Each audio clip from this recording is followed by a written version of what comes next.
This is Lucy Guevara on Thursday, March the 9th, 2000, interviewing Mr. Reynaldo Perez Gallardo for the U.S. Latino and Latina World War II Oral History Project. We are sitting in Mr. Perez Gallardo's house in Austin, Texas.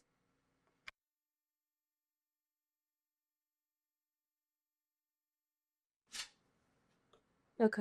Primeramente le quiero dar las gracias por haber prestado su tiempo para esta entrevista. Yo sé que usted es un hombre ocupado y creo que nada más le tengo que dar las gracias antes de empezar. No es necesario, señorita. Yo estoy con usted 100% y con todo gusto. Muchas gracias. Bueno, voy a tratar de hacer la entrevista en modo cronológico más o menos. Primeramente, ¿nos puede decir en dónde nació o en dónde creció usted? ¿Cómo no? Con todo gusto. Nací en la ciudad de San Luis Potosí, en México. Ahí cursé mis primeros años de escuela. En México se llama escuela primaria, escuela secundaria.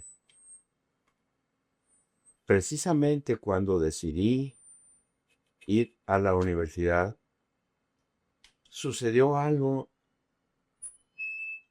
que no se esperaba y surgió una revolución en México, un movimiento armado. El general Saturnino Cedillo se levantó en armas contra el gobierno del presidente señor Lázaro Cárdenas. La influencia de mi padre, siendo un general, siendo un militar muy viejo y de gran prestigio, me hicieron pensar que yo tenía el deber de cumplir con mi obligación de ciudadano, aun siendo joven. Fue entonces cuando ingresé al ejército. Fui soldado de caballería. Bueno, antes de hablar de cuando usted estaba en el ejército, vamos a hablar primero de su familia, de sus hermanos, de su hermana, de la vida diaria que usted llevaba en San Luis Potosí de niño. O sea, algo, no breve, pero explíquenos un poquito de su vida diaria, como su niñez más bien. ¿Cómo no, niña? Fui un chamaco muy inquieto, muy inquieto. No sé si deba yo sentirme orgulloso o apenado, pero tengo que decirles la verdad. En vez de ir a la escuela, yo me iba al campo de aviación de San Luis Potosí. Los aviones de esa época se ensuciaban de la parte de abajo de su fuselaje, de su cuerpo. Se ensuciaban de aceite. Y yo me prestaba a limpiarlos, a cambio de que al terminar el día me dieran un pequeño viajecito, una vuelta al aeropuerto en uno de sus aeroplanos. Yo ya desde entonces quería volar. Mis hermanos, más jóvenes que yo, probablemente yo siento que me admiraban porque yo era poquito atrevidillo, poquito, no como todos los niños. Yo hacía cosas que muchos niños no hacen, pero yo era muy feliz. Yo salía al campo a explorar las montañas yo solo. Jamás pensé en causarle daño a algún animal. Yo no fui nunca un cazador. Todavía no lo hago. Y no lo haré nunca. Pero a mí me fascinaba la naturaleza, las montañas. En la tarde, cuando el sol está a punto de ponerse en el horizonte, yo me sentía muy feliz. Yo podría decir que mi niñez estuvo muy cerca de la naturaleza. Ya nos habló un poquito de su papá, dijo, era un señor dedicado al servicio militar, un hombre muy respetado. ¿Nos puede decir unas pocas palabras o lo que usted quiera decir de su mamá? Mi madre, que nació en el estado de Zacatecas y que era una mujer muy bella y que era tan buena, dedicó su vida totalmente a sus hijos. Nosotros recordamos aún su cercanía, su cariño, una cosa tan fabulosa, una cosa tan preciosa. Yo me siento muy afortunado de haber tenido los padres que tuve. Ella fue una mujer muy buena, muy buena. Bueno, ahora ya nos habló de su niñez, de la escuela particular en San Luis Potosí un poquito. Ahora, usted entró a la Escuela de Civil de Aviación. ¿Qué edad tenía usted cuando entró? ¿Se acuerda? Yo no entré a la Escuela Civil de Aviación cuando empecé a volar. Ujú. Yo empecé a volar como un favor que ellos me hacían. Pero como yo estudiaba bastante, yo tenía libros, yo sabía mucho de aviación, los minutos que yo pasaba en un avión, yo los asimilaba, los aprovechaba, como usted no se puede imaginar. Fue hasta un poco después que entré a una escuela civil de aviación, pero yo ya sabía volar. Yo ya había aprendido a volar. Solamente fue para legalizar mi situación, obtener una licencia, o sea, un permiso oficial para poder volar. Todo lo empecé entre los 14 y 15 años. ¿Y qué recuerdos tiene de la Escuela Civil de Aviación? En la escuela de aviación tuve compañeros a quienes quise mucho. Mis recuerdos son muy valiosos, son preciosos. Yo sabía volar y algunos de ellos no sabían todavía y tenían problemas, tenían dificultades para aprender a volar. Y me preguntaban a mí, dime, ¿cómo hago? ¿Cómo le hago? Y yo con un gran cariño, yo les, recordando mis libros, lo que yo estudiaba en mis libros, yo les daba consejos, yo los orientaba. Y yo sentía un orgullo muy grande. Yo sentía una satisfacción muy grande poderles ayudar. Tuve algunas pequeñas aventuras, no sé si decírselas. Un día en México, la Ciudad de México, volando solo, yo tenía ganas de llamar la atención, yo tenía deseos de ser alguien, que me vieran. Volé abajo del Monumento de la Revolución en México y me llevaron a la cárcel. Pero no me castigaron mucho. Pero yo me sentí muy feliz.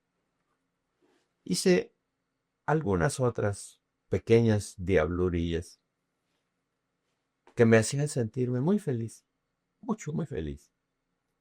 Ya desde entonces, ya se veía que yo tenía, esto lo sé hasta ahora, que yo tenía características de aviador militar, de aviador de pelea, pero nunca me imaginé que un día iría yo a la guerra. Bueno, salió de la Escuela Civil de Aviación y entró al Colegio Militar en México. Entré al Ejército de México en el arma de caballería. Okay. Ahí me pasé aproximadamente un año y ellos me mandaron al colegio militar. ¿Nos puede hablar un poquito del Colegio Militar? Mire usted, algunas partes. de la historia de México son muchísimo más bellas que muchas otras.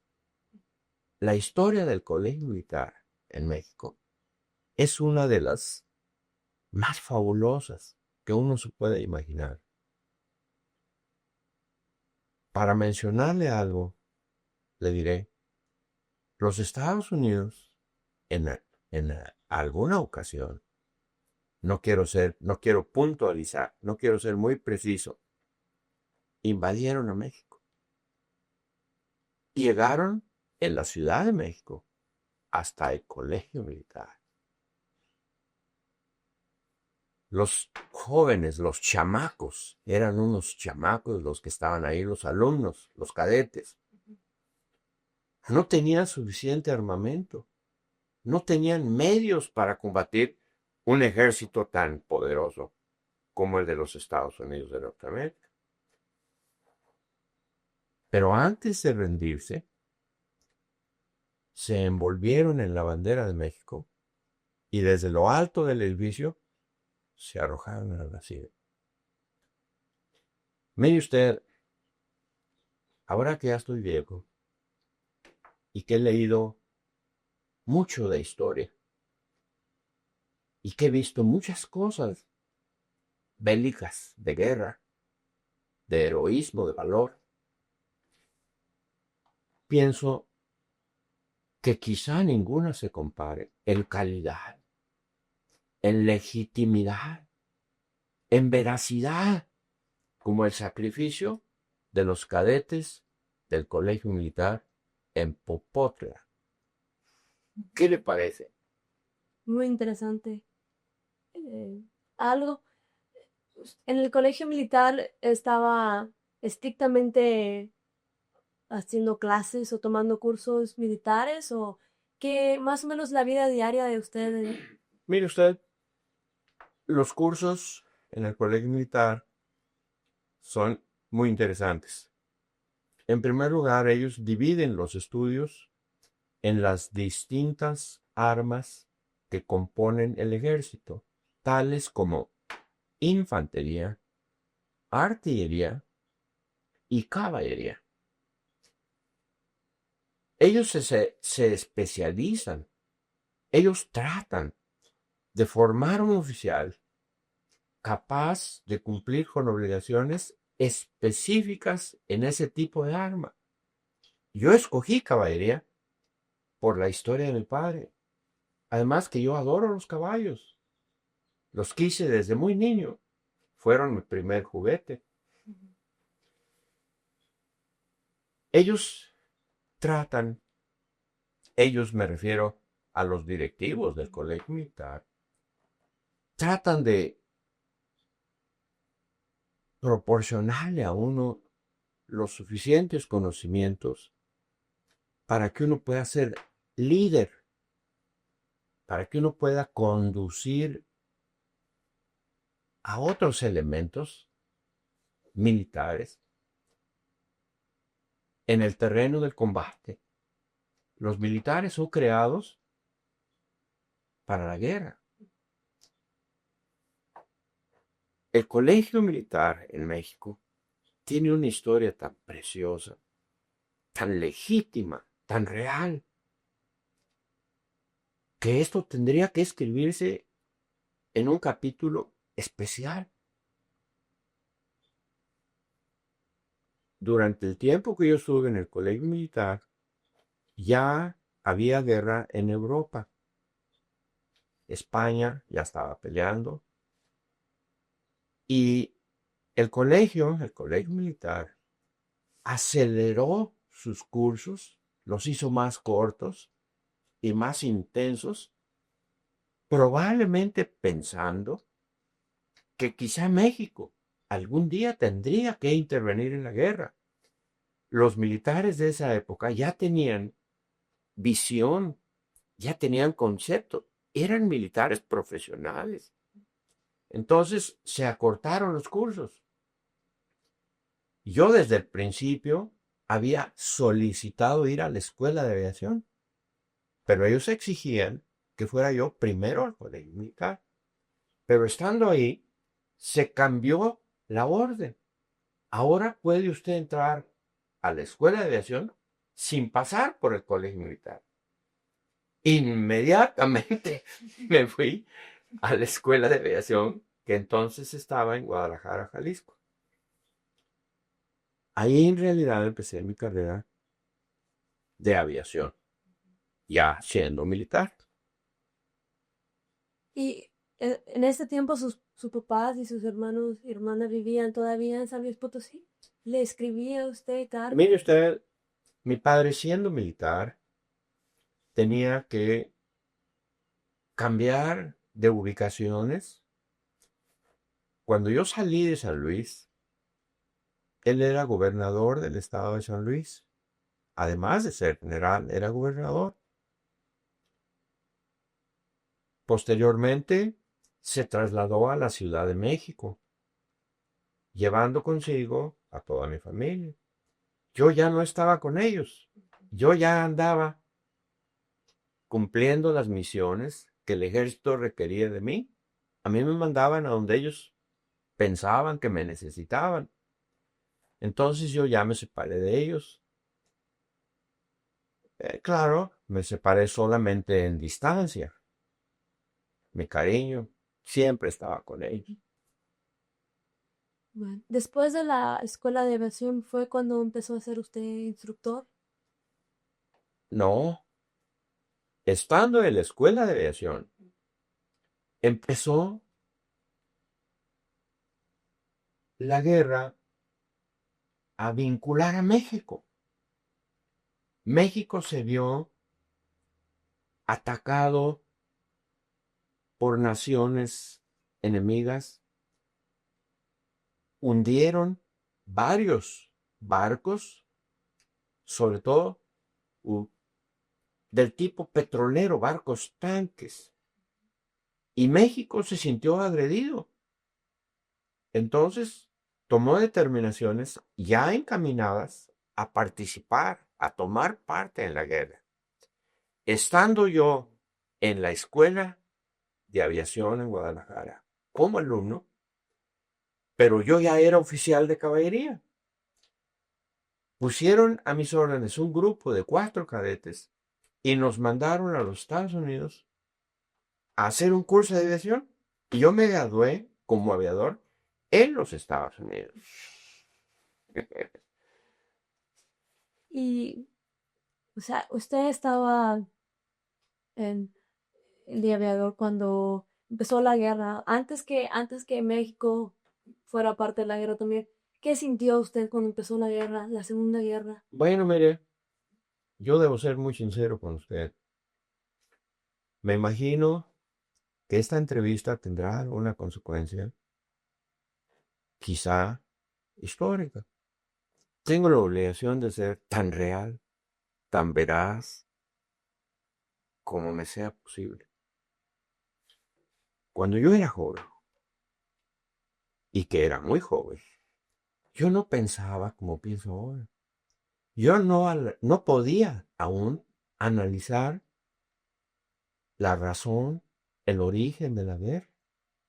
Yo solamente sabía que yo estaba obligado a cumplir con mi país como soldado.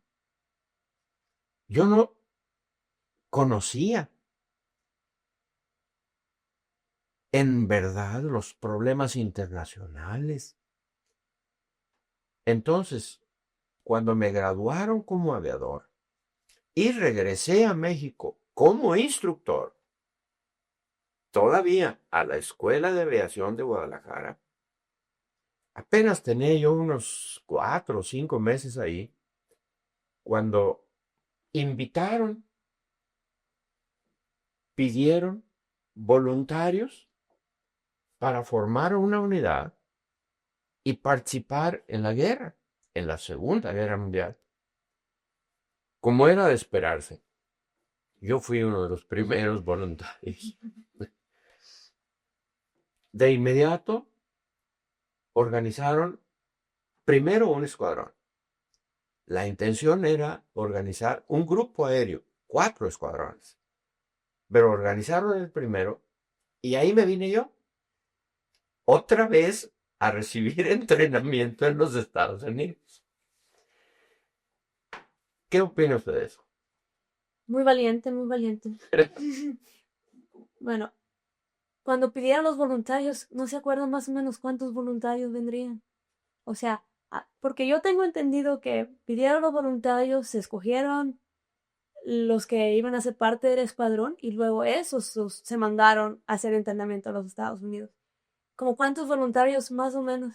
¿Sí? Éramos, ojalá que mi memoria no me falle, éramos como 30 aviadores. Además, vinieron mecánicos, especialistas en todas las distintas ramas, armamento, comunicaciones, etcétera. Pero éramos más o menos 30 aviadores. Y de ese grupo, o sea, en México hubo voluntarios y esos fueron los que se entrenaron o hubo exámenes, hubo en México para escogerlos otra vez. Hubo varios voluntarios, hubo más voluntarios de los que se necesitaban. Y ellos escogieron, esto me lo imagino solamente, ellos escogieron a aquellos que pensaron que harían un mejor trabajo,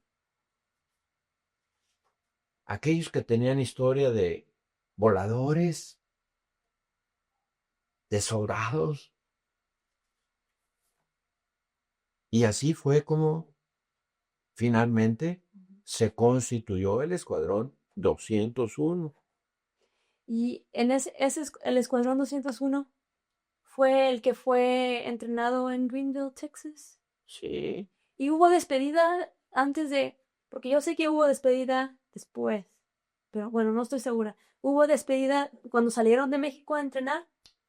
mire usted, cuando salimos de México, la despedida fue oficial.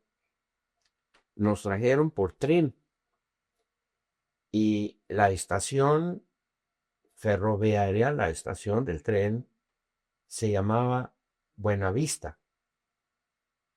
Y ahí nos fue a despedir el secretario de la Defensa Nacional y los familiares nuestros, pero no el pueblo en general.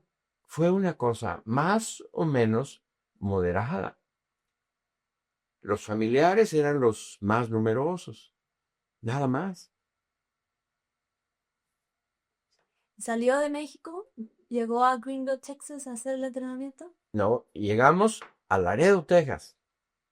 Ahí desembarcamos del tren y formados, nuestra unidad desfiló por las calles de Nuevo Laredo, lado mexicano, y luego Laredo, Texas, lado norteamericano.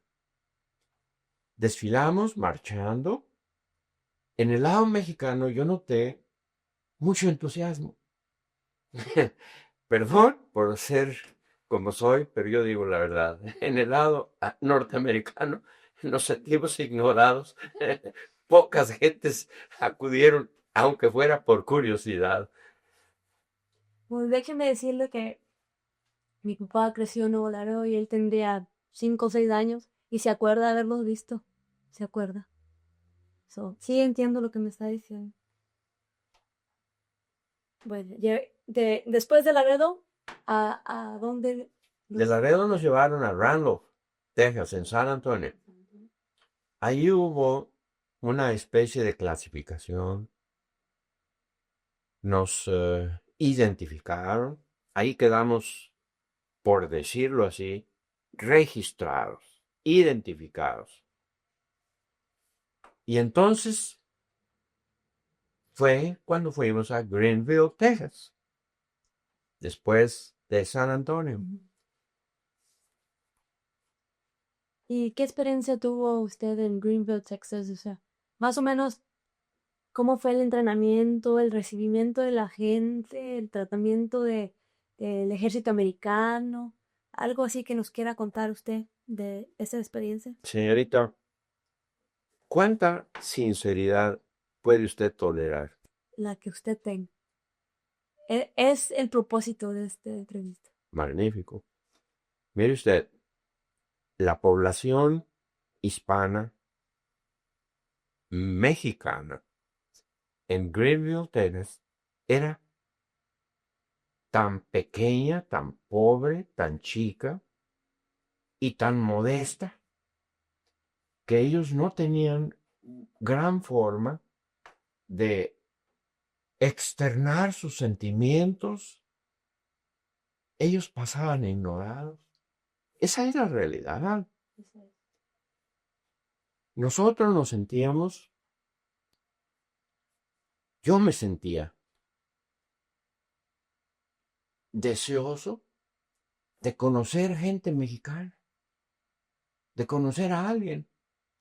Y las veces que logré hacerlo, en la calle, un ciudadano o una familia, por lo general muy modestos, me paraban y me decían, señor, aquí dice México, usted es de México, ¿sí? ¿Y a qué vino? ¿A qué lo trajeron aquí? Y yo me sentía muy contento de poderles explicar. Estoy entrenándome para ir a la guerra en el nombre de México. Greenville en esa época era una población muy pequeña y muy modesta. Yo la recuerdo bien porque ahí sucedieron algunas circunstancias un poco, no cómicas, un poco raras. Se las voy a platicar porque usted me invitó a que yo hable, pues voy a hablar. Eso es lo que vine. Mire usted, conocí a una muchachita, una jovencita, en Dallas, Texas. Y la verdad, me enamoré de ella. Y fui a su casa y se la pedí a sus padres, norteamericanos ellos. Y con gran dificultad me dijeron, si estás muy empeñado en llevártela, te la vas a llevar, pero no estamos contentos. Pero sí me la llevé. Me la llevé a Greenville, Texas. Llegando, la llevé ante un juez y me casé con ella. Pero esa noche, el día que yo me había casado, me tocaba volar de noche. Despegué en un aeroplano y en vez de irme a mi zona de trabajo, lejos de la base, me fui al pueblo, me fui a la ciudad de Greenville. La ciudad de Greenville tenía una calle principal, una calle importante, y las demás muy pequeñitas. Yo estaba contento, yo estaba orgulloso, yo quería que mi esposa supiera que yo la quería. ¿Y qué cree que hice? Me bajé y me metí en la calle de Greenville, a alta velocidad. Hice varias pasadas. La gente se alarmó. Suspendieron el cine. Y la gente salió corriendo del cine. Y llegó la policía, etcétera. Se hizo un escándalo muy grande. Cuando yo aterricé nuevamente en la base en Greenville, los MPs, los policías militares, estaban esperando. Y me suspendieron de vuelo. Yo ya no recibía entrenamiento de vuelo. Seguí en el escuadrón porque como me hicieron un court martial, una corte marcial, y yo ahí les dije a los generales, les dije, yo soy un aviador de pelea. A mí no me pueden ustedes cortar las alas, porque yo vine a pelear. Dijeron, magnífico, no lo regresen a México, déjenlo aquí, pero ya no lo dejen volar. Así me fui y no volví a volar hasta que llegué a Dunkerque. ¿Y siguió con el entrenamiento o qué clase de Ya entrenamiento? no me dieron Di- entrenamiento. Entonces me hicieron el oficial de ingeniería. Entonces yo era el encargado de los mecánicos. Ahí me sirvió porque aprendí muchas cosas. Yo organizaba los servicios mecánicos, los servicios en tierra, y yo me sentía muy triste. Pero yo sabía que un día iba yo a volar nuevamente. Y así fue. ¿Y qué clase o qué tipo de relación tenían ustedes con el ejército americano? O sea, Pues mire usted, niña,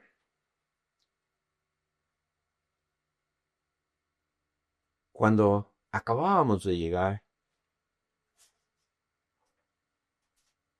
nos veían, nos veían con algo así como, esto es difícil de explicar, nos veían como si no fuéramos muy importantes, nos veían como si no íbamos a tener éxito, nos veían con algo así como desprecio, poquito lo sentíamos, yo lo sentía. Peor aún, en algunos lugares como restaurantes, centros, ya, ok. Que estaba contando de sí, restaurante. mire usted, en algunos lugares de la ciudad de Greenville, tales como restaurantes, comercios, entrábamos nosotros y nos veían con extrañeza, con sorpresa, como que no estaban acostumbrados a ver mexicanos en esos lugares. Nosotros, por lo menos yo me sentía muy molesto por eso, me molestaba mucho. Sin embargo, nunca hubo un incidente más o menos serio. Qué bueno que no lo hubo. Ahí terminamos una fase del entrenamiento. De ahí nos mandaron a Pocatello, Idaho, a recibir otra fase de entrenamiento.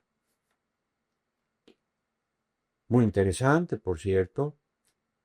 Ya se estaba viendo lo relacionado con armamento.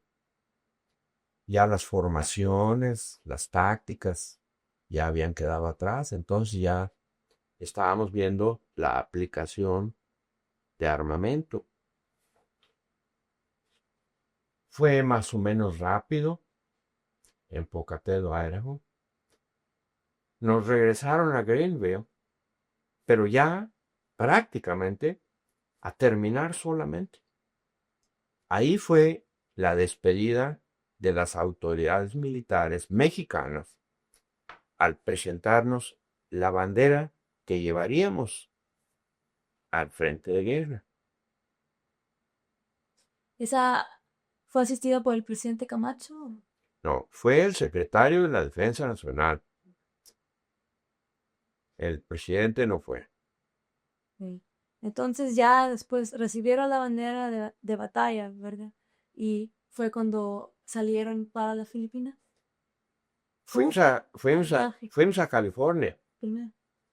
En California estuvimos en un lugar que es en una base aérea que se llamaba Stoneman, Stoneman Camp.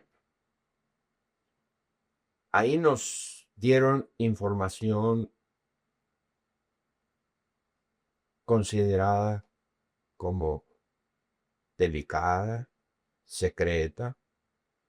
Nos dieron vacunas y nos dotaron de equipo ya de combate. Ahí duramos muy poco tiempo. y nos embarcaron enseguida en un barco que se llamaba Fair Island. Era un barco, parte de un convoy muy grande, probablemente de como 100 unidades, distintos cuerpos del ejército, fuerza aérea, y juntos salimos. Fue un viaje muy largo y muy complicado. Viajábamos principalmente de noche. Durante el día tenían muchas precauciones por los submarinos japoneses que ya estaban frente a las costas de California. Duramos algo así como 30 días en el mar. Es muy pesado. Muy pesado. Hicimos un alto en Hawái. Nos dejaron ir a tierra. Estábamos ansiosos de pisar en el suelo. Muy corto. 2 días. Nos volvieron a embarcar y nos llevaron a Nueva Guinea. Llegamos a un lugar que se llama Finschhafen, New Guinea. Ahí desembarcamos finalmente. Pero sucedió que ahí no tenían aeroplanos para nosotros por alguna razón. Yo no quiero decir que por error. Era una cosa tan complicada y tan grande que a alguien no se le ocurrió mandar los aeroplanos para nosotros. Y no teníamos aeroplanos. Ahí estuvimos tratando de adaptarnos al terreno. Nueva Guinea es totalmente distinto a todo lo que nosotros conocíamos. Nos entrenaban en la forma de trabajar en ese terreno, la forma de defendernos. Nos movieron a New Hollandia, en el norte de Nueva Guinea. Ahí nos volvieron a entrenar otro poco. Pero ahí ya nos dieron aeroplanos. Nada más que nos dieron aeroplanos viejos que otros escuadrones ya, yo creo que ya no querían, porque nuestros mecánicos tuvieron que repararlos para poder volar en ellos. En cierta forma, yo tenía responsabilidad de eso, pero entonces empecé a volar. Entonces ya me quitaron el castigo. De ahí nos movieron a la isla de Luzón, en Filipinas. ¿Cómo fue cuando llegaron a las Filipinas? Pues mire usted, O sea, más bien, ¿qué sintió usted ya que llegaron a las Filipinas? yo estaba enterado de lo que había sucedido. Habíamos estudiado bastante ya. Estudiado qué había sucedido, cómo había sucedido y qué podíamos esperar nosotros en materia de combate. El general MacArthur había estado ahí y había salido en malas condiciones. Para regresar a las Filipinas era un compromiso muy grande el que los Estados Unidos, no solamente el general MacArthur, pero los Estados Unidos tenían que regresar. Tenían que regresar. Era importantísimo. No solamente en el aspecto estratégico o táctico, sino prestigio. aspecto político mundial. Entonces, la Marina trabajó sobre los lugares escogidos para regresar con toda su potencia. Bombardeos intensos. La Fuerza Aérea bombardeó, ametralló. Y finalmente un día llegamos, pero llegamos caminando. Pero ya teníamos aviones. Llegamos a un aeropuerto pequeño que se llamaba Nicholson Field. Estaba semidestruido. Nosotros mismos lo habíamos deteriorado muchísimo, pero lo repararon rápidamente y de inmediato empezamos a volar desde ahí. Bueno, yo es que tengo curiosidad de preguntarle esto. Yo leí en un libro que cuando llegó el Escuadrón 201 a las Filipinas, hubo un recibimiento diferente para ellos de parte del el embajador mexicano que vivía en las Filipinas. No sé si me podría platicar usted. Mire usted, había un cónsul, Ándale, un cónsul. había un cónsul honorario. No lo había nombrado el gobierno. Él se había ofrecido. ¿Qué daría yo por recordar su nombre? Era una bella, bellísima persona. Él quería mucho a México. Porque mire usted, las generaciones anteriores, 3 o 4 generaciones anteriores en Filipinas, eran de origen español. Las personas de edad, los viejitos, hablaban español. Estoy tratando de recordar el nombre del cónsul. Ahorita no lo puedo recordar, posiblemente en un momento. Él organizó una recepción. Claro, la mayoría gentes de edad. Los jóvenes, ellos no tenían ningún conocimiento de México, por lo tanto, ningún cariño. Pero iban las familias, los viejitos, con flores de la mano y nos las obsequiaron. Cuando nosotros estábamos desembarcando en lanchas de desembarco, caminando así en el agua y todo eso. Tocaron música, gritaron, ¡Viva México! Fue una cosa muy conmovedora que nos hizo sentir, a mí por lo menos me hizo sentir muy bien. Cariño por México. Y ahí empezamos a operar. Las Filipinas estaban aún en manos japonesas. Toda la isla de Luzón era japonesa. Nada más, en una parte del sur era donde nosotros habíamos tomado tierra, pero toda la isla estaba llena de japoneses. Esa fue nuestra tarea. Empezamos a empujarlos, a tratar de destruirlos,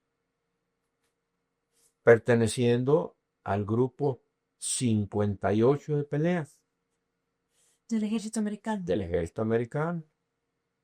4 escuadrones, 3 escuadrones norteamericanos y nosotros un escuadrón mexicano.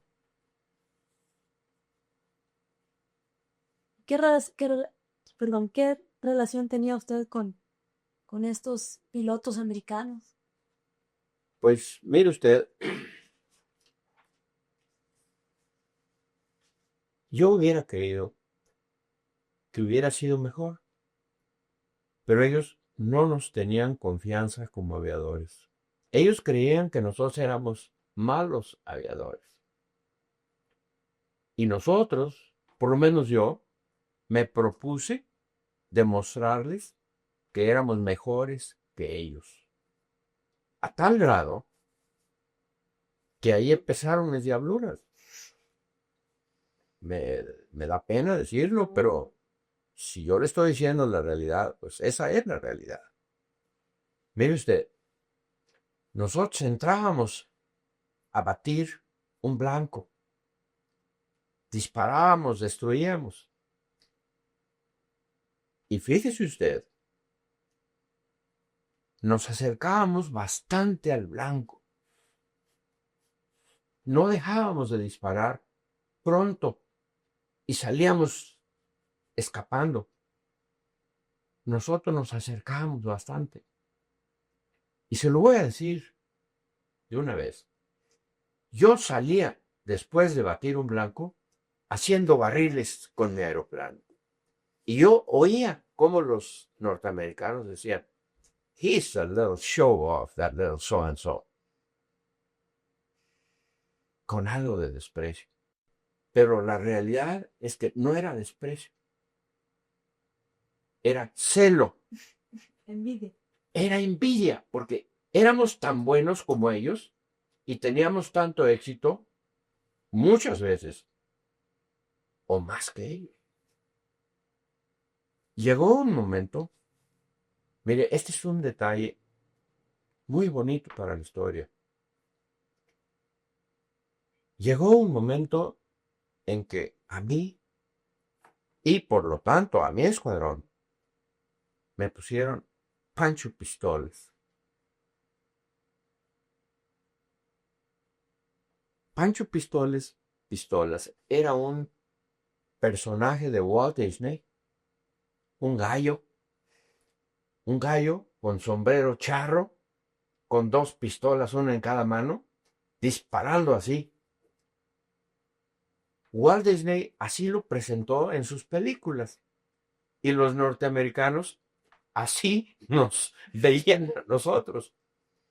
Pero nosotros nos sentíamos orgullosos. Yo me sentía por lo menos orgulloso de eso. Y yo trataba de demostrarles que nosotros éramos tan buenos o mejores que ellos. Y créamelo, hacíamos un gran esfuerzo. Y creo que lo logramos.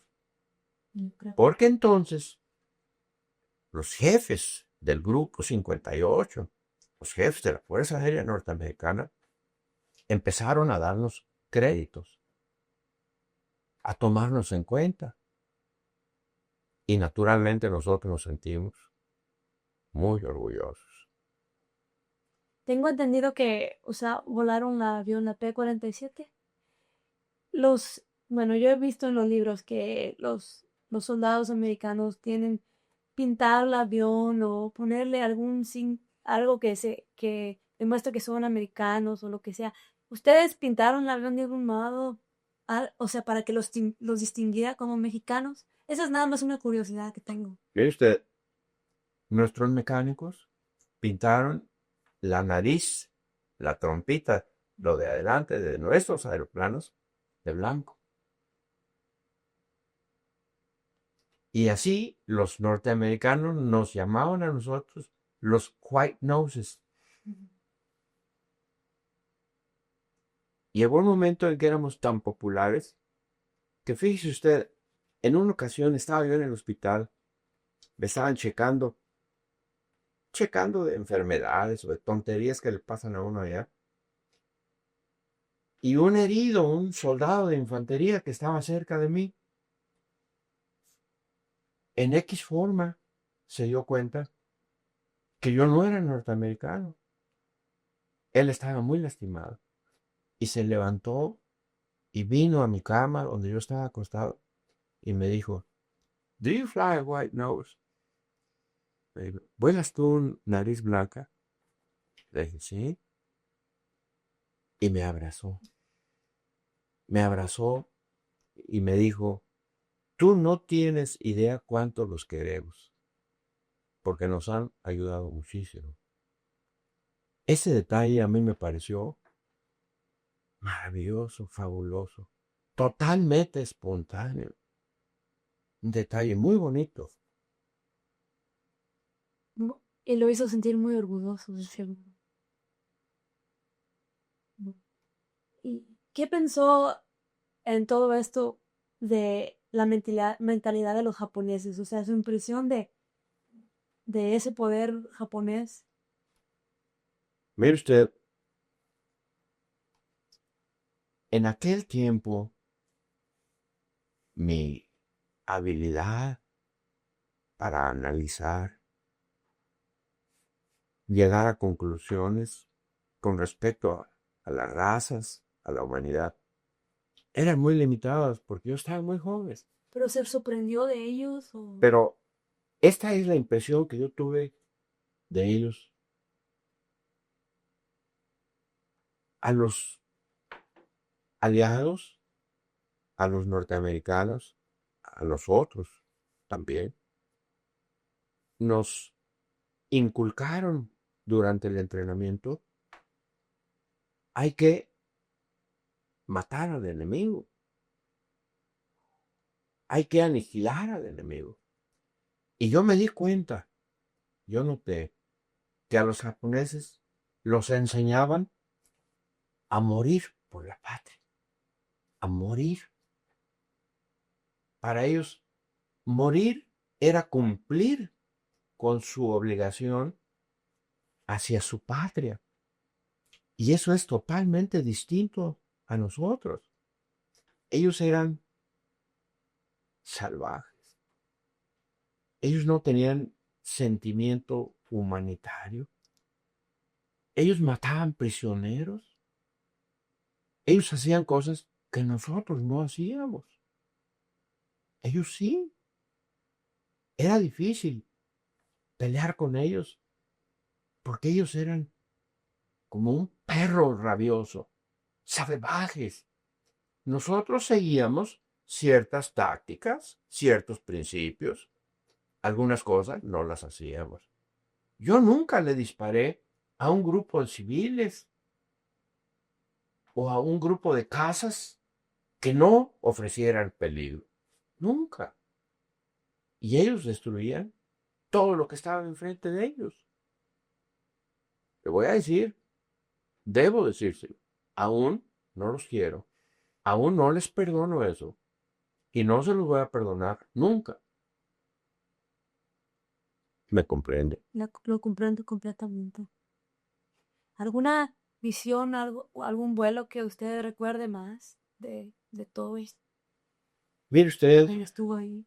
hubo misiones bastante importantes, muy importantes. Yo recuerdo una que en mi opinión es demasiado importante.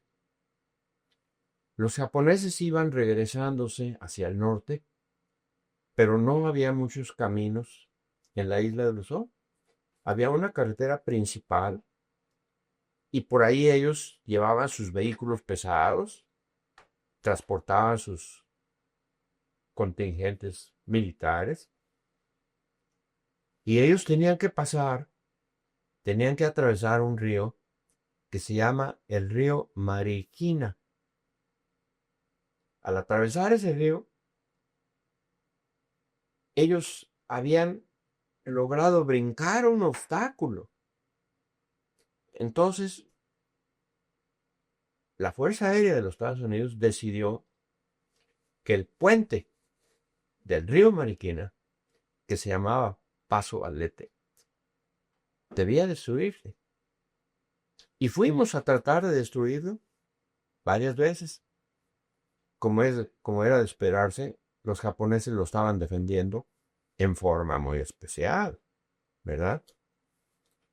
Quizá la suerte, quizá el destino, me dio la oportunidad a mí de poner una bomba encima de ese puente.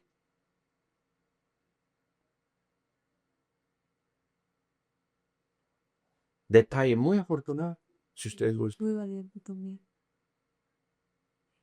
Y después, ya después de esta misión, ¿qué más o menos, o sea, cuántas misiones más o menos se acuerda usted que haya? Bueno, no interrumpimos, ¿verdad? Mire usted, la guerra se prolongó bastante. se progresaba hacia el norte con gran lentitud porque el imperio japonés aún era muy potente, aún tenía muchos recursos. Nos tocaba a veces destruir las embarcaciones que pasaban entre el archipiélago de las Filipinas y la costa china y que iban hacia el sur a llevar elementos, recursos, etcétera, a los japoneses, a las fuerzas japonesas que aún estaban en el sur. Entonces nosotros los interceptábamos, los destruíamos en el mar, apoyábamos las fuerzas de infantería en tierra. Era una cosa no constante, no regular, sino lo que iba haciéndose necesario era lo que nosotros hacíamos. Y nos mandaban en distinto tipo de misiones. Había un tipo de misión que se llama Combat Zone, zona de combate. Nos mandaban a un área donde se sabía que había concentraciones de tropas o elementos militares. Y no nos daban un blanco preconcebido. Nos mandaban a esa área. Y nosotros íbamos a buscar, ¿verdad? Era una situación, yo pienso que muy interesante, bastante, muy interesante. Ya nosotros para esa época ya teníamos un interés muy grande. Ya conocíamos, ya sabíamos lo que estaba sucediendo. Ya actuábamos muy de acuerdo con las órdenes que nos daban. Eso también contribuyó a que nos dieran créditos. Pensaran que no éramos de segunda categoría, no éramos de segunda clase, éramos tan buenos como todos. Sí, porque tengo entendido que algunas misiones duraban 7 horas, a veces vuelos duraban tanto así. Nos mandaron en varias ocasiones tan lejos como Tarenco, Formosa. En una de esas misiones yo recibí impactos que deterioraron mi aeroplano y no regresé a la base, aterricé en un lugar que se llama una base naval chiquita que se llama Lingayen. Ahí aterricé para que me repararan el aeroplano. Era demasiado lejos, mucho, muy lejos y muy peligroso. El mar es un gran enemigo. El que cae en el mar, pues es difícil que salga con vida porque mientras llegan las unidades de rescate y todo eso, el golpe de la caída es muy fuerte. Entonces hay muchas cosas, varias, que se consideraban, que tenían que considerarse, tomarse en cuenta, pero la guerra implica correr esos riesgos. Es parte de la vida cotidiana de un soldado, de un militar, sobre todo de un aviador militar. ¿Y durante este tiempo tenía usted algún contacto o noticias o le escribía a su familia en México? Sí, recibíamos correspondencia Sí. con cierta frecuencia. Yo no me acuerdo cada cuánto tiempo, no me acuerdo. Pero sí, yo me acuerdo que sí llegaba la correspondencia. ¿Y qué le decía a sus padres de lo que estaba No, pasando? a nosotros nos habían instruido, nos habían dado instrucciones a no dar ninguna información que tuviera consecuencia en el supuesto caso que el enemigo se enterara.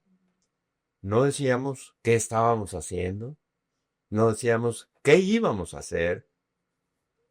Nuestra correspondencia era censurada. Pasaba por la censura norteamericana.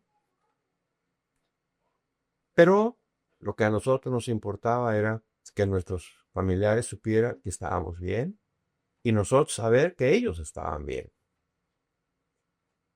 Ahora, háblenme un poquito de sus amigos o del escuadrón, los otros miembros del escuadrón. ¿Qué clase de relación tenían ustedes? Bueno, mire, estoy titubeando, se me nota, lo sé, pero se lo voy a decir. Éramos muy buenos amigos, muy buenos compañeros, probablemente en función de edades. Los más jóvenes se reunían con los más jóvenes, los más viejos, porque había otros más viejos. Se reunían con los más viejos. Pero aún así, el grupo estaba, todo el escuadrón, estaba muy bien conectado. Había camaradería, había amistad.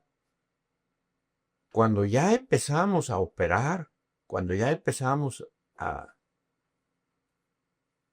a combatir, empezaron un poquito,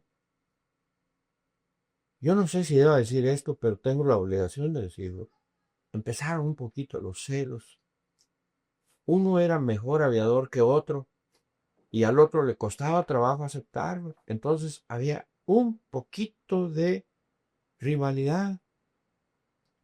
Había unos que se pensaba que querían sobresalir, que querían tener un nombre importante y los demás no lo aceptaban. Sin embargo, subsistían la camaradería y la amistad. No éramos enemigos, era un celo pequeño, interno. Yo lo sentía, muchos lo sentíamos. Existía.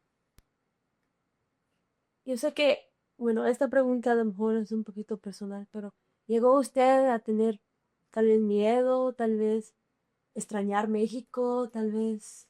Bueno, mire usted, cuando yo salí de aquí, yo me casé 2 meses antes de ir a la guerra. Le voy a decir la verdad. Yo me casé pensando en que yo iba a morir. Y me casé con la intención de tener un hijo. Y de decirles a mis padres, aquí está, hijo. Si yo me pierdo, ahí está por lo menos mi hijo. Me importaba mucho saber que mi esposa, una gringuita, una americanita, cuando yo me fui, estaba embarazada, iba a tener un hijo. Cuando yo me fui, mis padres vinieron por ella y se la llevaron a México con ellos. Y yo siento, yo creo, que ella era feliz. La querían mucho, sobre todo mi madre. La trataba con un gran cariño. Mi madre era algo muy especial. A mí nunca me dijeron que ese hijo se había perdido. Nunca lo supe hasta que regresé a México. Durante todo el tiempo que yo estuve allá, yo extrañaba. Durante el tiempo que yo estuve allá, yo extrañaba mucho a mi esposa, a mis padres. Soñaba con ellos. Y mire usted lo que le voy a decir. Para mí, participar en una misión de combate no implicaba temor. Era una emoción muy grande. Era un deseo muy grande de demostrarles lo que yo podía hacer. Así fue toda mi vida desde chiquito, desde niño. Y créamelo, todavía soy. Sí se le nota un poco en la persona que tiene usted, Chris. Bueno. Siguió las misiones, finalmente se rindieron los japoneses, ¿usted se acuerda de ese tiempo? Mire usted, esto es interesantísimo. En una camioneta, en un jeep, iba un enlisted man, un soldado, a nuestro campamento y nos llevaba a películas. Sacaba una pantalla, la extendía y luego ponía sus aparatos de proyección y nos ofrecía películas. Nosotros nos sentábamos en el suelo usando nuestro casco de acero, nuestro casco de hierro, como asiento. Una tarde ya había oscurecido, probablemente serían como las 6:30 o 7 de la noche. Estábamos viendo una película. Repentinamente se suspendió la película y llegó un oficial, pero era un oficial del grupo de mando. Yo ya lo conocía. Y dijo, más o menos en estos términos, dijo, señores, tengo una emoción muy grande al informarles que el día de hoy fue bombardeado el Imperio japonés con la última bomba más moderna que existe, que inclusive nosotros no la conocíamos, no sabíamos. Dice, fue bombardeado hoy por segunda vez. Y el Imperio japonés está pidiendo que se le conceda rendirse. No lo creíamos. Y mire usted lo que es, lo que somos los soldados. Cuando nos informaron eso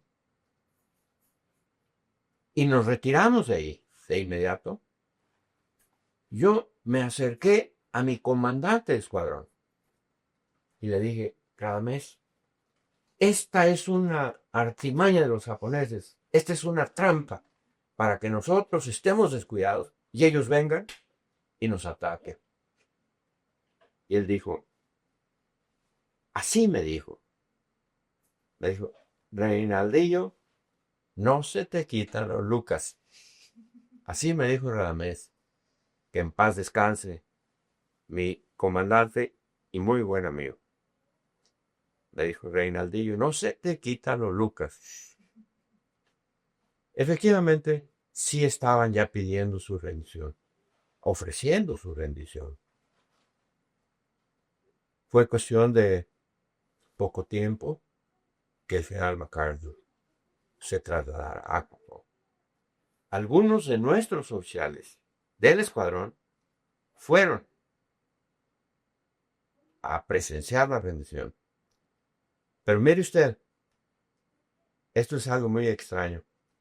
Algunos contingentes japoneses que estaban aislados todavía en las Filipinas y en otros lugares no estaban enterados de la rendición y seguían peleando. ¿Me comprendo? Sí. Entonces, era una situación difícil de aceptar, difícil de valorar. Teníamos que seguir combatiendo con ellos, no podíamos dejarlos en libertad, porque ellos estaban combatiendo. Entonces fue una transición que no duró mucho tiempo. Por todos los medios de comunicación se trataba de informarles, ya no peleen. El imperio japonés ya se rindió. Pero era tan difícil porque ellos estaban en las montañas. Finalmente, naturalmente, llegó a oídos de todos esa información y nos empezaron a preparar para regresarnos a México. Entregamos nuestros aeroplanos, entregamos el equipo especial que teníamos de combate y nos preparamos para regresar a México, aunque tuvimos que esperar nuestro turno, ¿verdad? Porque muchos estaban adelante de nosotros. ¿Y se acuerda haber visto la destrucción de las bombas que causaron sobre Nagasaki y Hiroshima? ¿Se acuerda? Supimos tampoco, nosotros no sabíamos mucho. Era un gran secreto. Sí. Pero cuando lo sacaron de la isla, ¿se alcanzó a ver algo de esas? No, no. sí nos llegaba la información de que había sido una cosa terrible. Yo tengo una opinión muy especial a ese respecto. En este momento quizá no sea oportuno mencionar, pero yo tengo una opinión muy crítica. ¿Y qué sintió cuando dijo, ya no vamos todos por la casa? ¿Qué sintió? Yo no lo creía. De momento no lo creía. Porque no nos dieron mucho tiempo para prepararnos. Nos dijeron, get your bags ready. Empaque sus pocas cosas que teníamos, ¿verdad? Y nos movieron inmediatamente. Nos subieron a otro barco y esa vez tardamos muy poco tiempo porque no había tantas precauciones ni nada. Desembarcamos en San Pedro, California. Bueno, déjeme nada más preguntarle algo. Tengo entendido que murieron 7 pilotos desde el entrenamiento. 8. 8, fueron 8. Ya tenía pensado que eran 7. Y en un libro leí que ustedes dejaron un, tal vez, pequeño monumento en honor a estos pilotos que habían fallecido. ¿Me puede platicar un poquito sobre esto? Bueno, mire usted, el cónsul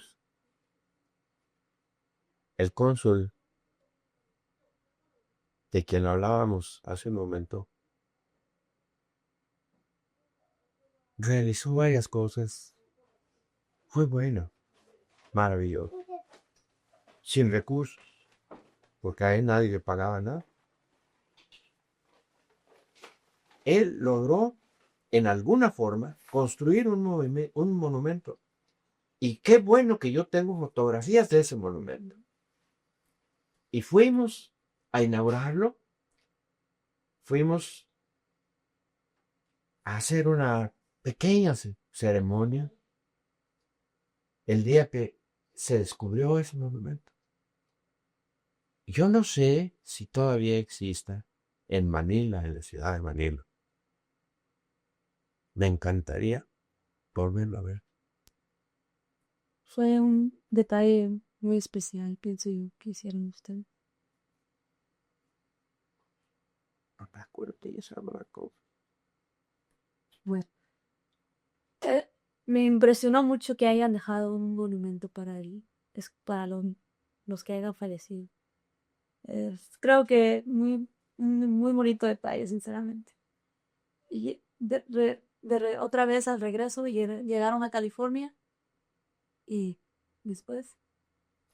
Nos desembarcaron en California casi inmediatamente. No, ahí nos dieron un día de, de leave. Un día nada más. La mayoría lo utilizamos muy mal.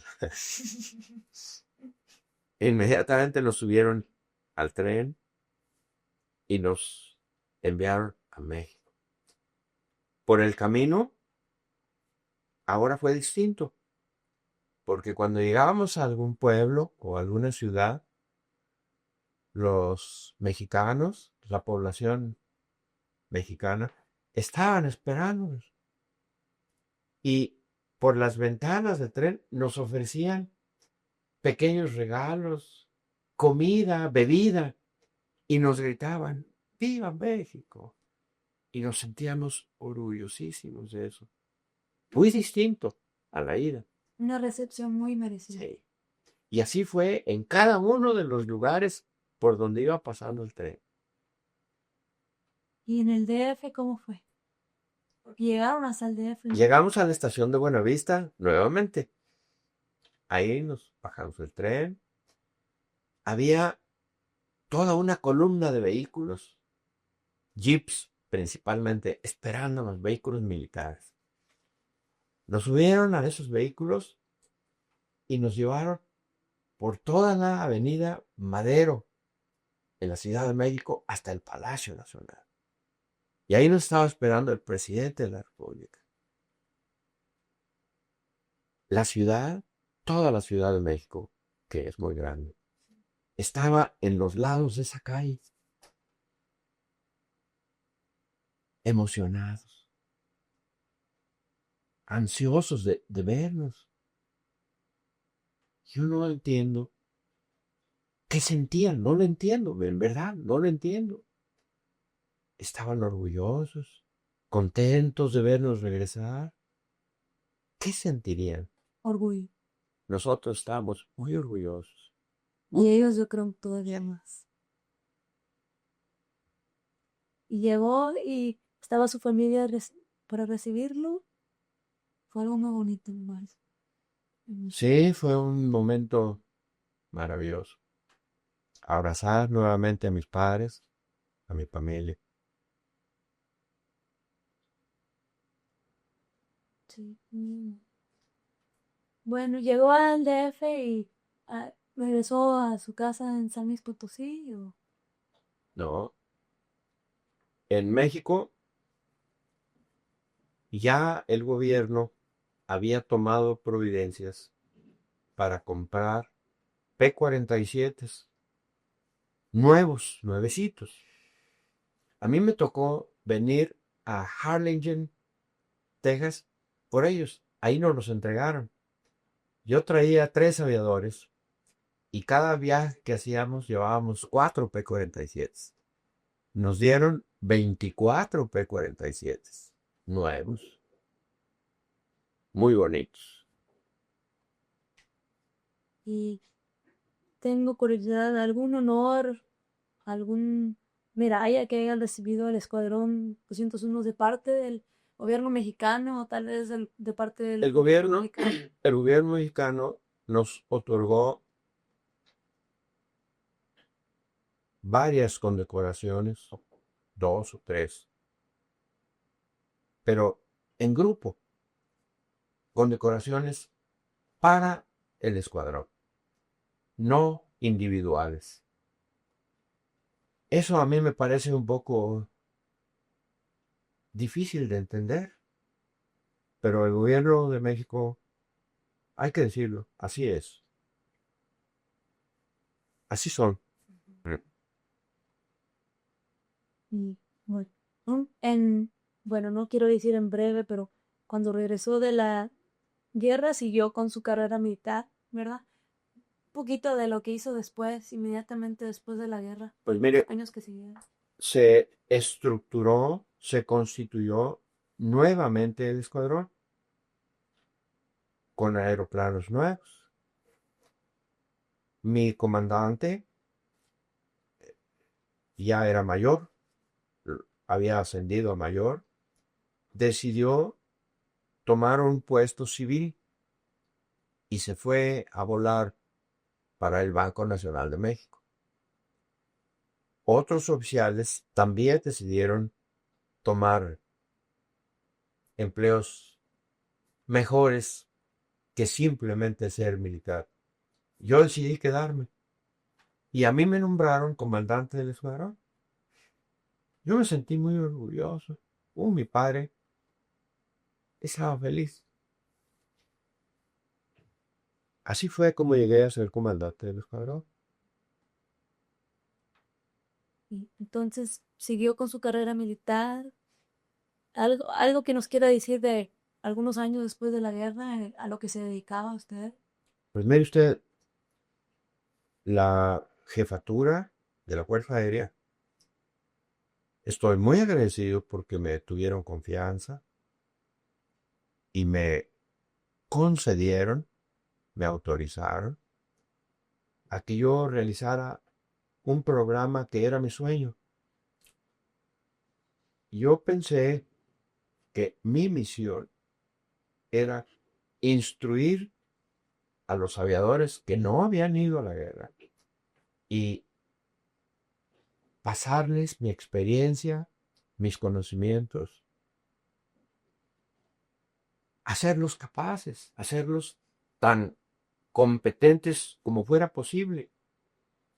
El comandante, el jefe de la Fuerza Aérea, que había sido el jefe de la Fuerza Aérea Expedicionaria Mexicana, el general don Antonio Cárdenas Rodríguez,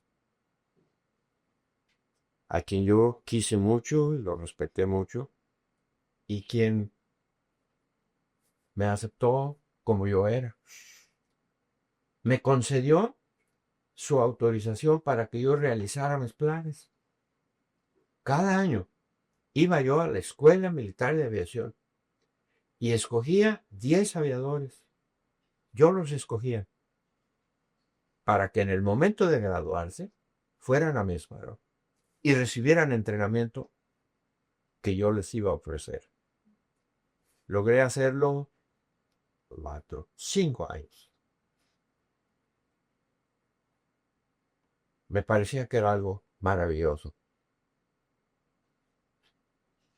A los 5 años, yo dejé de ser comandante del escuadrón.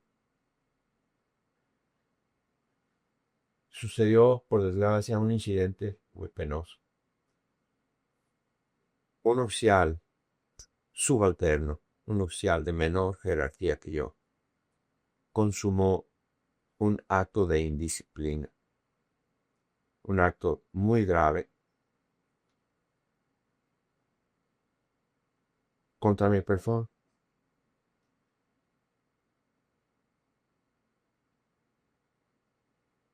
Sería por celo, sería por envidia, no lo sé. Y yo tuve, desgraciadamente, que someterlo,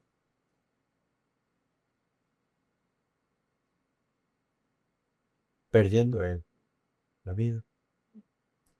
Fui sometido a un consejo de guerra. No me encontraron culpable, pero yo era el blanco de muchos aviadores antiguos, viejos, que no habían ido a la guerra y que estaban celosísimos de lo que yo hacía, de lo que yo estaba haciendo. Perdí el mando de la escuadrón. Un año después, el mando de la Fuerza Aérea decidió destruir los P-47, utilizarlos como metal viejo, y fueron destruidos cuando todavía estaban nuevos. Mire usted, yo deseo que las generaciones actuales y futuras conozcan estos detalles tan penosos, tan injustos. Es necesario que los conozcan. Y con el gran deseo de que algún día se corrijan esas anomalías en el ejército mexicano. El ejército mexicano tiene una historia maravillosa, pero ¿por qué caben buitres? ¿Por qué caben gentes de tal categoría y causan tanto daño? Ojalá que ellos lo escuchen. Sí, es que así pasa muchas. En todas partes creo que hay gente con una personalidad muy difícil y causa muchos problemas.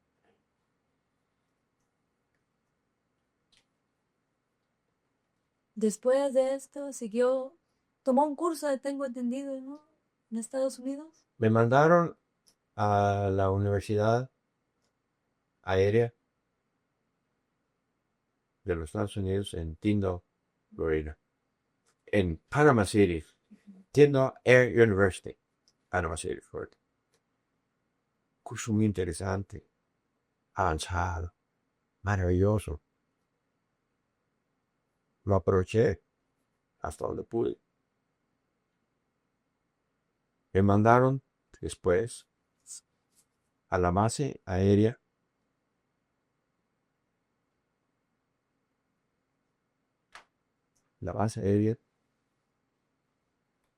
de Chandler, Arizona. La base aérea se llama no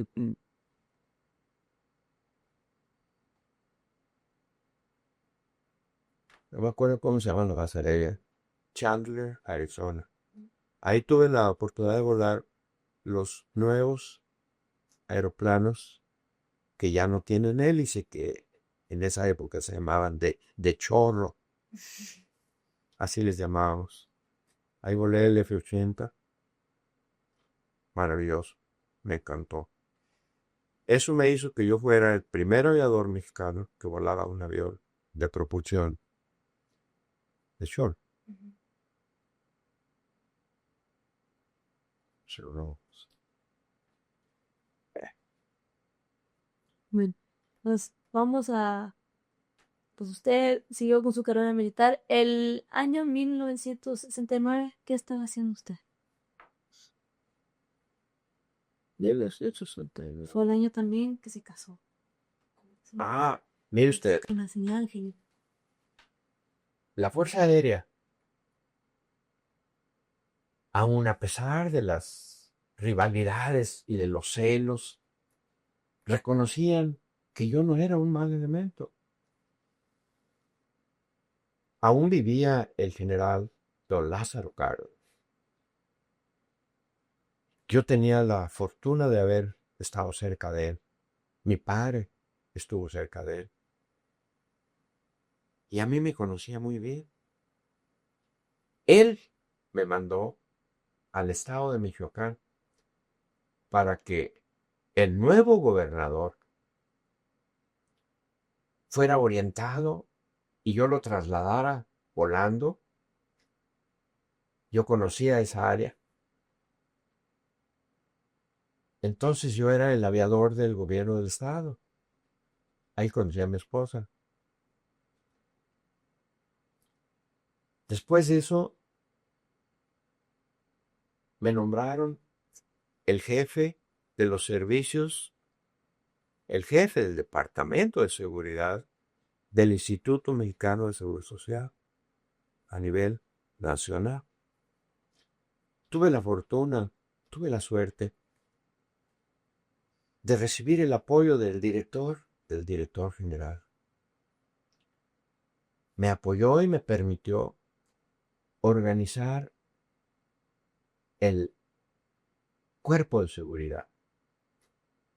Antes de eso se utilizaban policías del Distrito Federal. Cuidaban los hospitales, las oficinas. Había muchas irregularidades. En México hay inmoralidad. Muchos doctores del Seguro Social en sus casas tenían equipo costosísimo que había sido extraído del Seguro Social. Organicé un centro de capacitación, una escuela. Yo mismo seleccioné jóvenes que habían ido a la escuela y que tenían buenos antecedentes y que eran personas decentes y formé el cuerpo de seguridad del Instituto Mexicano de Seguro Social, mismo que subsiste el día de hoy. Me siento tan orgulloso de eso. Sí, con razón. Se moralizó. Bueno, ¿alguna otra cosa que nos quiera decir de su carrera militar, de lo que estaba haciendo en estos años de parte? Me nombraron también inspector de aeronáutica civil y le voy a explicar por qué. Los aviadores, cuando han recibido determinado entrenamiento, tienen que obtener una licencia que los autorice a ejercer el entrenamiento, a poner en uso el entrenamiento que ellos han recibido.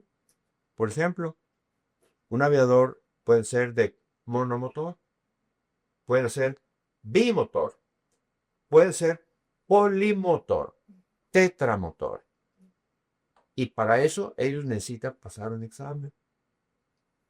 En X época, un aviador comercial con licencia de aviador comercial sufrió un accidente y se atribuyó el accidente a que él no sabía volar. Sin embargo, tenía licencia. Se podía pensar que él había comprado esa licencia. No estoy seguro cómo, no estoy seguro quién, pero a mí me enviaron ahí para que yo examinara a los nuevos aviadores. Y empecé a examinarlos. Yo diría que con éxito, porque los que en verdad no sabían volar eran reprobados. Los que sí estaban capacitados recibían su licencia. Y todo marchaba bien hasta que un día el mal tiempo, la tormenta, ocasionó un accidente. Y el avión donde yo venía, examinando a un aviador, caímos en una montaña. Nos lastimamos bastante. Yo me lastimé la espina dorsal. Aún sigo mal de eso. Sufrí, te has imaginar. Pero por fortuna, todavía era yo jefe de seguridad del Seguro Social. Entonces ellos aplicaron todos sus recursos para operarme, para reparar mi espina dorsal. Y después de 10 meses de convalecencia, de empezar poquito a poco a caminar, 10 meses después, estaba yo trabajando de nuevo. Una voluntad muy grande en su parte. Bueno, ahora vamos a hablar un poquito de su esposa Angelina y de su familia. Algo que nos quiera decir Y de usted, su hijo y de su hija. hace 32 o 33 años, no recuerdo con exactitud, que yo conocí a esa muchachita, chamaquita de 18 años. Para ser breve, me casé con ella. Estoy tan contento, estoy tan satisfecho, estoy tan agradecido. Esa muchachita se convirtió en una gran mujer, una magnífica madre, dedicada, cariñosa, se sacrifica por nosotros, nos cuida. Estoy tan agradecido. No sé cómo pagárselo. Es lo menos que puedo decir de ella. Y de su hijo y de su hija. Mis hijos, usted ya conoció a mi hija. Mi hijo Paco, Francisco, tiene 28 años. Es un muchacho maravilloso, estudioso. Fue el presidente de su sociedad de alumnos en high school, jugador de fútbol. Se graduó en North State University, Denton, Texas, como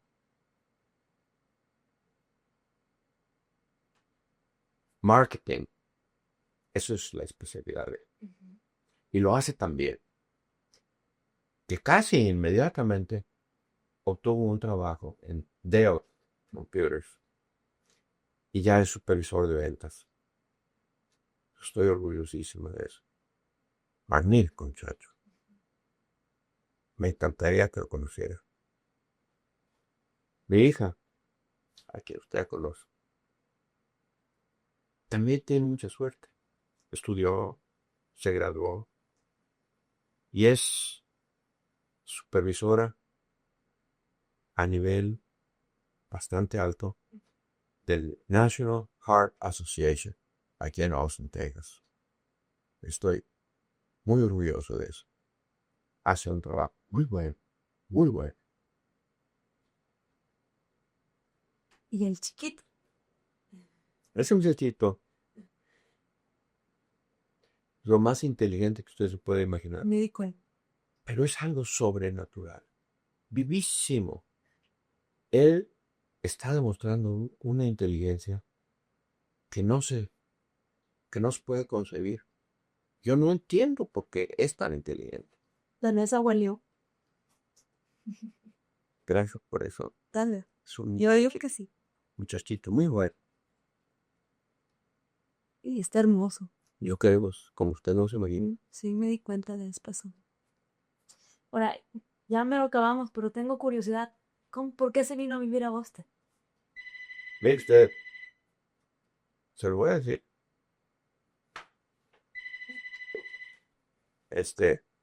Mire usted, la naturaleza de mi trabajo en la Fuerza Aérea, en el Seguro Social, había despertado mucho antagonismo, mucha mala fe hacia mí. Yo colaboro con usted totalmente. Bueno, hablamos de que Mire, ustedes Feli, no vivieron esto. mi trabajo en la Fuerza Aérea, en el Seguro Social, en el gobierno del estado de Michoacán, en la Dirección General de Aeronáutica Civil,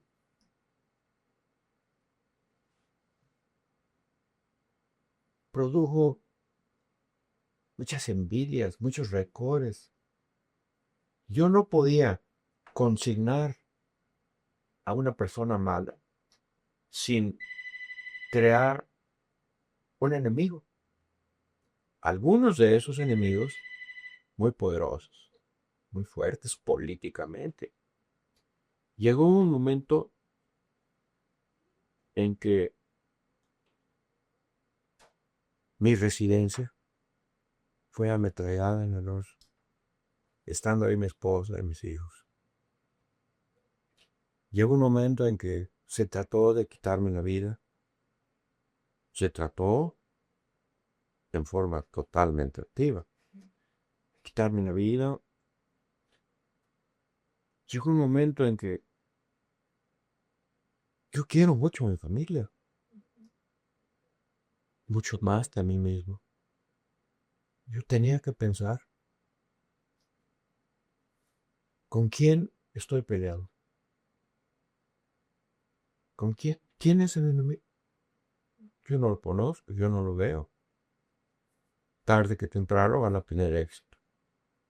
Hubo varios intentos para tener éxito y mi familia va a estar desamparada porque yo no soy rico, no tengo dinero, no he robado, no tengo nada acumulado. Estaba mi sueldo, yo vivo de mi sueldo. Y un día lo decidí y le dije a mi esposa, vamos, te voy a llevar a Estados Unidos. Nos venimos a un medio totalmente desconocido para mí. Yo no sabía qué hacer. No conocía a nadie, no me conocía a nadie. Traté de volar. Las compañías aéreas me dijeron, bueno, nosotros no empleamos pilotos de pelea. Tuve algunos empleos, varios, pero no valía la pena, no valía nada. Y el tiempo seguía pasando. Llegó un momento en que yo creo que fue por suerte. Conocí a un hombre, nos hicimos amigos. Y me dijo, yo tengo un negocio con camiones de esos muy grandes. Y empezó a platicar. Yo llegué a la siguiente conclusión. Siendo yo dueño de uno o de varios camiones, no dependo de nadie. Soy self-employed. Yo trabajo para mí mismo. Si yo deseo trabajar fuerte, voy a trabajar fuerte. Si yo deseo descansar, voy a descansar. Entré a ese medio que era totalmente distinto y desconocido para mí. Me costó mucho trabajo. Sufrí una barbaridad. Pero hace muchos años que lo estoy haciendo. He logrado que las personas que conozco, que son muchas, me acepten, me tengan en un concepto bueno. Cuando he necesitado ayuda, me han ayudado. Me aceptan como amigo, como compañero, como hombre de negocios. En cuanto a la ley,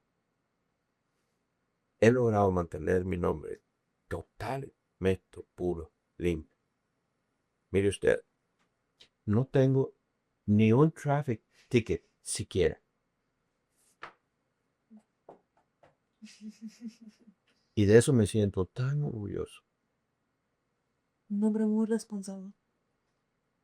Logré poner a mis hijos en la escuela, logré que estudiaran, terminaran sus estudios. Como usted ve, les he dado una casa modesta, pequeña, pero limpia. Bueno, háblenos nada más un poquito de lo que ahorita, aparte de su negocio, yo sé que usted todavía trabaja, sus pasatiempos.